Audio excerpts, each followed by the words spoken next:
हिंदू राष्ट्र बना 10 साल में आपने क्या करा? घुइयां छीन लेते 10 साल में आप। आपके पास पावर थी, आपके पास समाज था, आपके पास पुलिस थी, आपके पास जुडिशरी थी, तो इन 10 सालों में क्या आप घुइयां छीन लेते? 10 साल में आपको याद नहीं कि हिंदू राष्ट्र बनाना है? इलेक्शन से 2 महीने पहले आपका बोतल का जिन वापस बाहर आता है और आप कहते हैं हिंदू राष्ट्र बनाएंगे, हिंदू राष्ट्र बनाएंगे। आपने बनाना होता 14 से 15 में, 16 में, 17 में, 18 में, 19 में, 20 में, 21 में, 22 में, 23 में बना देते। आपको 24 में याद है कि आप हिंदू राष्ट्र बनाएंगे? किसी के बाप की हिम्मत नहीं हिंदू राष्ट्र नहीं नहीं, ट्रेलर तो मोदी जी की बात को और गधे की लात का यकीन मत करिए। आप ही वो लोग हैं, जब आपने भी सुना होगा कि 15 लाख अकाउंट में आएंगे, आप लोगों के अकाउंट में आए। ये मोदी जी थे जिन्होंने झूठ के जनरेटर ने धुआं फेंका और कहा कि 2 करोड़ लोगों को जॉब दूंगा। किसको जॉब मिली? लाखों लाख जॉब खा गए। आज कि मोदी जी ने कहा था किसान की आय दुगनी कर दूंगा, रोज हजारों किसान खुदकुशी करके मरता। पिछले साल आपने देखा किस तरह पूरे हिंदुस्तान का किसान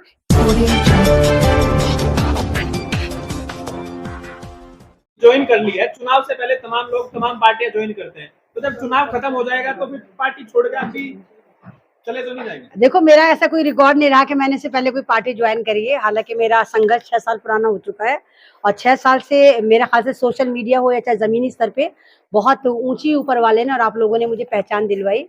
और चुनाव से पहले आपको इसलिए नजर आ रहा है कि मैंने ज्वाइन करी क्योंकि दिल्ली में इलेक्शन है और मैं चाहती हूँ कि चंद्रशेखर साहब को यहाँ पर मजबूत करा जाए, इनके कैंडिडेट को मजबूत करा जाए।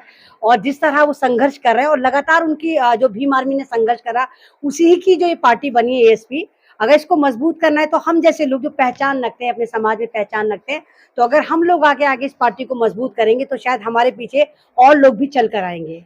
इलेक्शन के टाइम पे ही बिल्कुल, तो क्या लोकसभा उम्मीदवारी की तैयारी है? देखिए, लोकसभा उम्मीदवारी अगर हम लड़ना चाहें तो उसमें कोई गुनाह कबीरा तो नहीं है, कि गुनाह तो नहीं है कि हम कोई गुनाह करने जा रहे हैं। ऐसे भारतीय और एक मजबूत करना चाहती हूँ, लेकिन हो सकता है कि इन फ्यूचर हम भी इलेक्शन लड़ें, चाहे वो 24 हो चाहे उसके बाद का हो।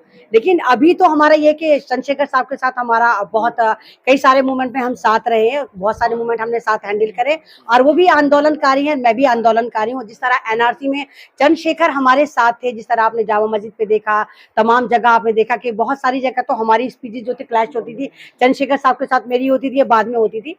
तो जिस लिहाज से वो एक आंदोलनकारी और मैं अपने समाज की एक आंदोलनकारी कि अगर 2 लोग एक साथ हो जाएं और 2 समाज एक साथ हो जाएं, और मैं तो पहले ही कह रही हूँ कि अगर सिर्फ भारत की अगर आपको सत्ता परिवर्तन करना है और इनको इनकी कुर्सी को, इनके सिंहासन को हिलाना है और मनुस्मृति को आपको रोकना है और खत्म करना है, मनुवाद का आपको सफाया करना है, तो सिर्फ आपने एक ही काम करना है, भीम और मीम को एक साथ करना है। यानी मुसलमान और दलितों का कॉम्बिनेशन जो है वो बहुत ज्यादा जमीन से जुड़कर काम करेगा और वो तमाम क्वालिटी जो है वो चंद्रशेखर के अंदर मौजूद है। क्या आपको लगता है दलितों और मुसलमानों को जोड़कर खाली भारत पर राज किया जा सकता है? बिल्कुल करा जा सकता है। सबसे ज्यादा इन्हीं की संख्या, सबसे ज्यादा मजलूम है, सबसे ज्यादा वफादार है, सबसे ज्यादा मॉब लिंचिंग है तो मुसलमान की हो रही है, दलित की हो रही है। आप कितनी जगह देखिए कि चंद्रशेखर साहब पहुंचते हैं, भीम आर्मी पहुंचती, कितनी जगह मैं खुद जाकर पहुंचती हूँ, तो ज्यादातर यही होता है उस दलित को मार दिया, उस मुसलमान की मॉब लिंचिंग कर दी, कभी गाय के नाम पे कर दी।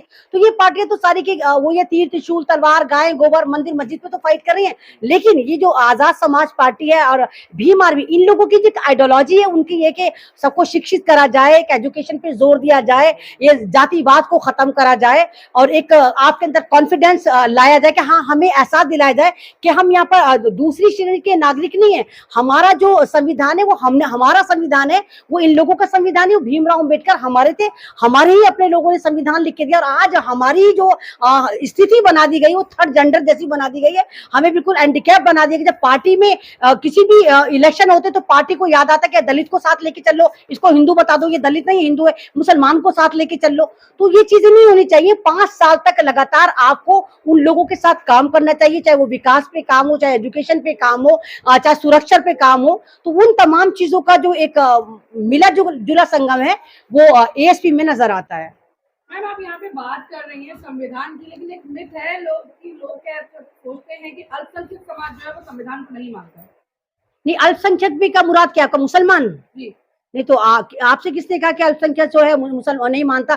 जितने भी अल्पसंख्यक नेता चुनकर आते हैं, क्या वो संविधान की कसम नहीं लेते, कुरान की कसम लेके, शरिया की कसम लेकर आते हैं? ये तो एक ये कहिए कि डिवाइडेशन, जो ये अंग्रेजों की ही औलाद है। अगर आप देखें जो ये मिथ सर्कुलेट कर रहे हैं व्हाट्सएप एजेंडा वाले, व्हाट्सएप यूनिवर्सिटी वाले, ये सारे के सारे अंग्रेजों की ही औलाद है और ये जनता को बांटने के लिए, तोड़ने के लिए उल्टे सीधे स्टेटमेंट व्हाट्सएप यूनिवर्सिटी पे फॉरवर्ड करते रहते हैं और लोग बिना सोचे समझे 20-20, 25-25 ग्रुप में फॉरवर्ड करते हैं, मुसलमान मुसलमान को ऐसे बोला, दलित को ऐसे बोला।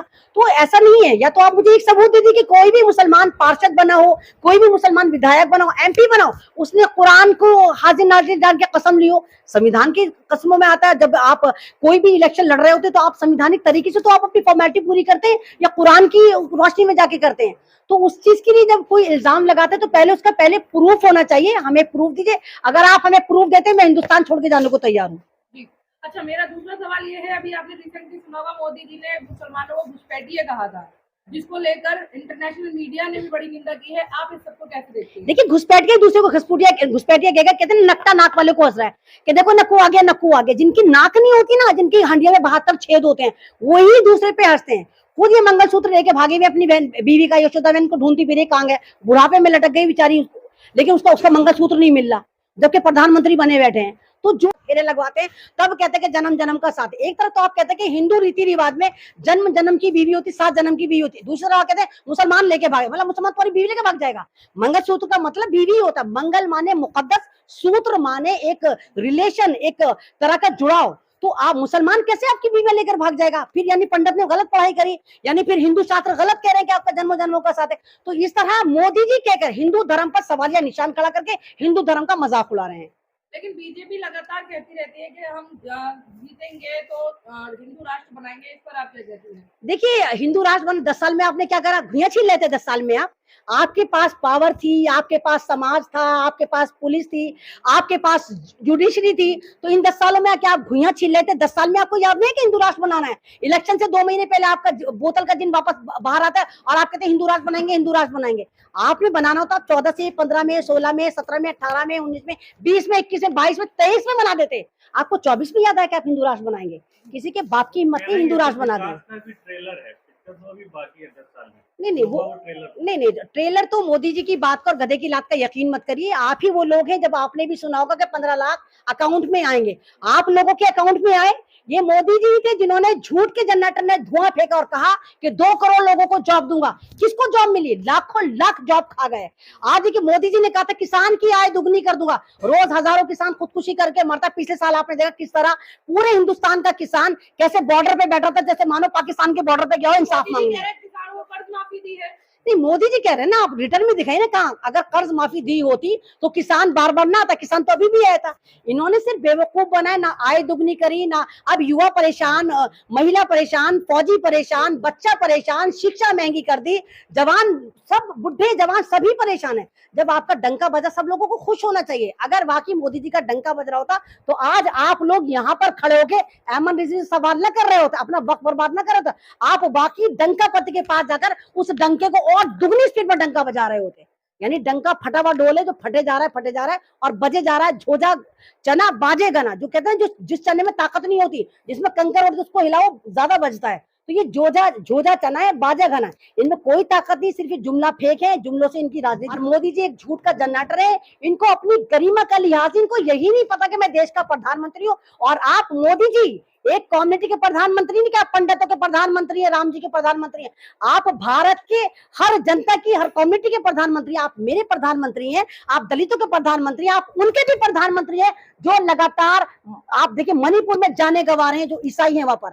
आप तमाम लोगों के, आप उनके भी प्रधानमंत्री थे जिनको आपने कहा था आप हमारी बेटी हैं, जो गोल्ड मेडलिस्ट थी, जो कितना चीखती चिल्लाती रही और किस तरह सर्दी में गर्मी में आप देखिए लगातार जंतर मंतर पे पड़ी रही। और जब वो मेडल लेकर आई थी तो आपने उनको चाय पे बुलाकर अपनी बेटी बनाया था। और जब आप ही के नेता ने उनका लगातार यौन उत्पीड़न किया तो मोदी जी ने एकदम लोहे का चश्मा लगाकर कहा हमारी पास की नजर कमजोर है, हमें नहीं पता आप कौन हो। हम तो चाइना में जानते हैं, हम तो ईरान में जानते हैं, हम तो पाकिस्तान में, हम अमेरिका में देखेंगे, लेकिन हम अपने इलाके में अपनी बेटी को 2.5 किलोमीटर दूर नहीं देखेंगे।